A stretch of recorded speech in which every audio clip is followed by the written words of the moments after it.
Good morning students. आज हम first flight का poem 2 fire and ice by Robert Frost, ये रॉबर्ट फ्रॉस्ट ने ये पोएम लिखी हुई है फायर एंड आइस, इसको पढ़ेंगे। स्टैंजा 1।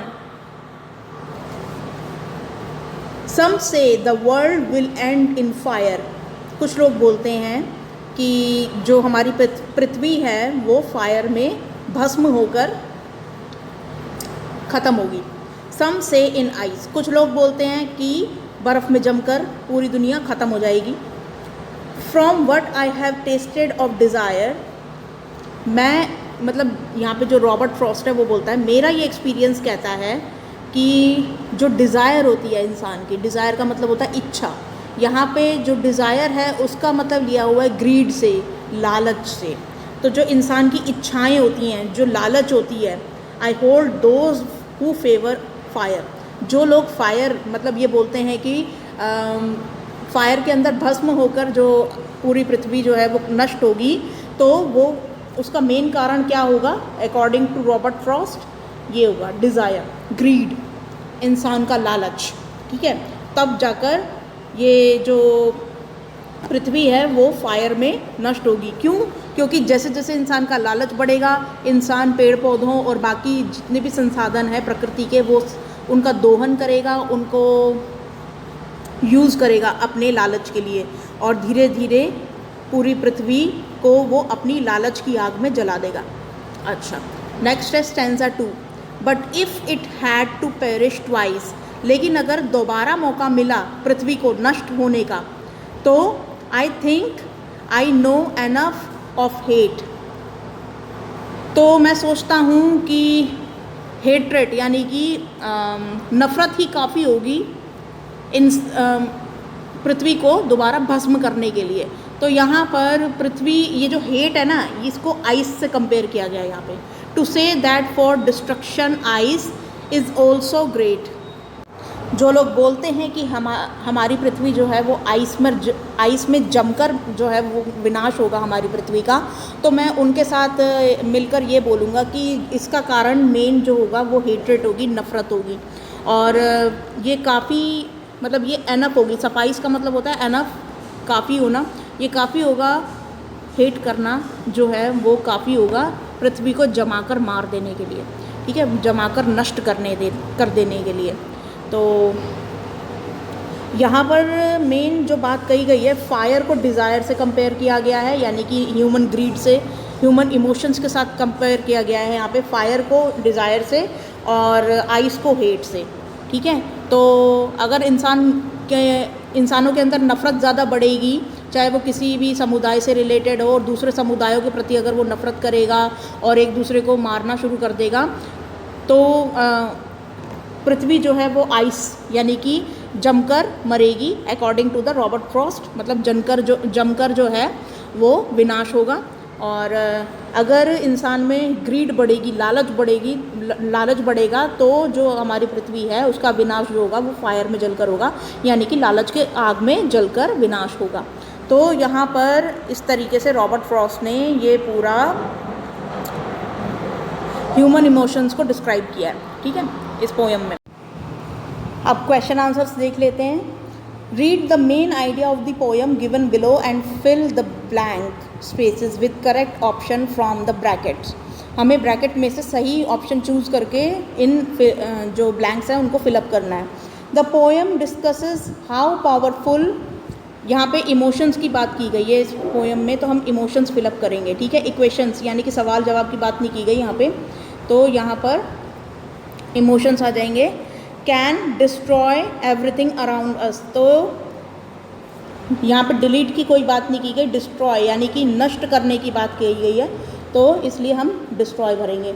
यहाँ पे इस पूरी लाइन का मतलब ये है कि इस पोएम में हमें ये बताया गया है कि कैसे ह्यूमन के जो पावरफुल इमोशंस हैं वो इंसानी जगत में आसपास हमारे तबाही मचा सकते हैं। ठीक है, the poet is of the opinion that, poet का क्या ओपिनियन है, यहाँ पे फायर की बात की गई है, रेन की कहीं भी कोई बात नहीं की गई, तो हम फायर भरेंगे। फायर ऑफ डिज़ायर, कि डिज़ायर यानी कि इच्छा की जो आग है, और नफ़रत की आइस, नफ़रत की बर्फ़ में बर्फ़ सफिशिएंट है, काफ़ी है, to end the world twice, दुनिया को 2 बारी नष्ट करने के लिए। We must respect differences and have compassion, हमें रिस्पेक्ट करनी चाहिए लोगों के अलग अलग मतों की, और साथ में उनके ऊपर दया रखनी चाहिए। For each other to save the world, अगर हमें पृथ्वी को बचाना है तो हमें दया करनी चाहिए दूसरों पर, और उनके जो मत हैं, उनकी जो भिन्न भिन्न विचारधाराएं हैं, उनकी रिस्पेक्ट करनी चाहिए। क्वेश्चन नंबर 2 देखते हैं यहाँ पे। तो यहाँ पे कंपैशन आ जाएगा, ठीक है। कंपैशन का मतलब होता है दया, और सफिशिएंट का मतलब होता है एनफ, मतलब काफ़ी है, ठीक है। Question number 2, identify the rhyming scheme from the underline words in the poem given above. तो ऊपर जो क्या राइमिंग स्कीम उपयोग की गई है उसको देखते हैं ज़रा। अब देखो राइमिंग स्कीम क्या होती है। एक जैसे होमोफोन वर्ड्स जो होते हैं उनको ढूंढना। तो यहाँ पे देखो फायर, डिज़ायर, आइस, आइस का यहाँ पे उपयोग किया गया है, फायर फिर से आ गया। तो मान लो मैंने फायर को ए वर्ड दिया है, ठीक है, तो ये भी ए वाला वो हो गया। ऐसे ही ये हो गया बी, आइस, तो ये भी ए हो गया, ठीक है। तो यहाँ पर कौन सी स्कीम यूज़ हो रही है, ए बी ए, ठीक है। और इसमें देखते हैं ऐसे ही यहाँ पर ट्वाइस जो है ये आइस से मिलता जुलता है, तो इसलिए हम यहाँ पे बी लगाएंगे। हेट जो हो गया ये, इसके लिए हम हेट और ग्रेट, हेट यहाँ पर नहीं है तो फिर यहाँ पे सी लगाना पड़ेगा हमें, ठीक है। हेट सी, आइस बी, आइस ट्वाइस एक जैसा लग रहा है ना, और सफाइस ये भी बी, ठीक है। तो यहाँ पर हो जाएगा ए बी ए, ए बी ए। इसमें देखो ज़रा कहाँ आ रहा है, ए बी ए, और सेकंड वाले में था बी सी बी, तो हमारा आंसर हो जाएगा ये वाला बी वाला यहाँ पे। क्यों? क्योंकि ए वाला नहीं हो सकता, क्योंकि हमारा सी भी उपयोग हो रहा है उसके अंदर। हमने देखा ना वो तीसरा वर्ड बन रहा था जो फायर और आइस से मेल नहीं खा रहा था, तो हमें सी रखना पड़ा था उसका। तो ये ए बी वाला तो ये तो वैसे ही गलत हो गया, क्योंकि इसमें सी का कहीं उपयोग ही नहीं है। दूसरी बात ये कि हमारी राइमिंग जो ऊपर बन रही थी वो A B A, B C B बन रही थी, ठीक है। तो हमारा बी वाला आंसर करेक्ट हो जाएगा। The poem presents the image of, poem किस चीज़ की इमेज जो है वो रिप्रेजेंट कर रही है इसके अंदर। तो यहाँ पे पोएम हमें बताता है डिस्ट्रक्शन के बारे में, यानी कि विनाश के बारे में हमें बता रही है ये पोएम। ना तो यहाँ पे किसी सेलिब्रेशन की बात हो रही है, ना ही किसी संन्यास की बात हो रही है, अबेंडनमेंट की, ना ही कोई रिजेक्ट कर रहा है एक दूसरे को। तो यहाँ पर ए वाला आंसर हमारा सही हो जाएगा, विनाश के बारे में बात हो रही है यहाँ पे। The poet is making a, यहाँ पर देखो पोएट क्या कर रहा है इस पोएम में, हमें वार्निंग दे रहा है, हमें बताकर मिस्टेक कर रहा है, या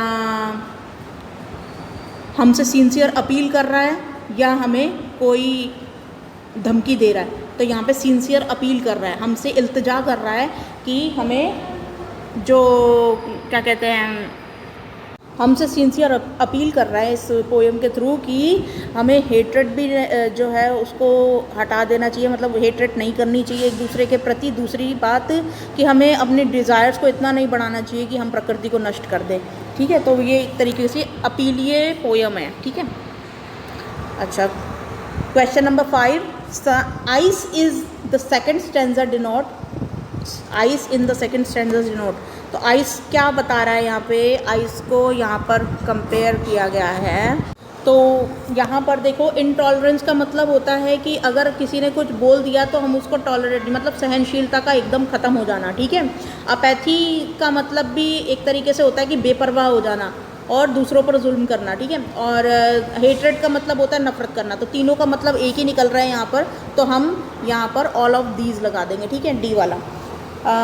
what does the poet not want to convey through the poem. यहाँ पर जो पोएट है वो क्या कन्वे नहीं करना चाहता मैसेज इस पोएम के द्वारा।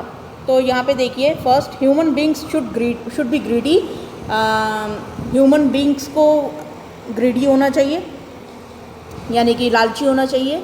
We should focus on desires and hatred, हमें फोकस करना चाहिए अपनी डिज़ायर्स पर, अपनी इच्छाओं पर और नफ़रत पर।